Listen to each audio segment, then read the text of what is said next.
ما قصرت. نحن كفلنا ابيض وهم كفلهم اسود يا رب. يا رب يا رب. اثنين. والله ينصر المنصورين وياخذ اليهود يا رب. امين.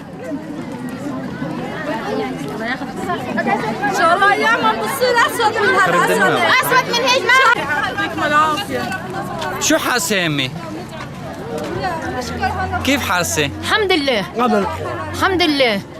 الله يحفظكم. الله يحفظكم. الحمد لله على سلامتك يا حاج. الله يسلمك يا ابوي. هذا ابويا من رمضان حكيت له ثلاث على الحاله. على سلامتك. هذول اهالي منبج، اهالي طريق الجزيره، اهالي حاره المستوصف، اهالي طريق عند مدرسه الغسانيه.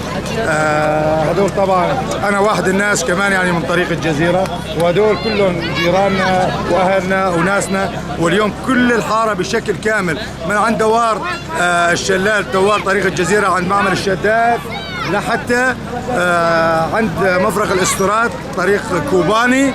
اليوم كل العالم تحررت وطلعت ووصلت. كيف حررتوهم؟ حررناهم بعد ما قتلنا ايش في داعش بالمنطقه بدون ما حدا يتضرر ولا واحد من المنطقه. تسللنا على الدواعشه بالليل ووجه الصبح حررنا كل العالم اللي بالمنطقه، منطقه طريق الجزيره بالاكمل. ايش قد يبلغ تعدادهم؟ حوالي اكثر من 3000 نسمه بين عائلات ومع عائلات مع سياراتهم، وهي كلها متواجده. تحسنوا تصوروا السيارات اللي موجوده بالمنطقه بسياراتهم، كل واحد بيرجع لاهله وبيرجعوا بيناتنا هن اهلنا واجوا لعند اولادهم.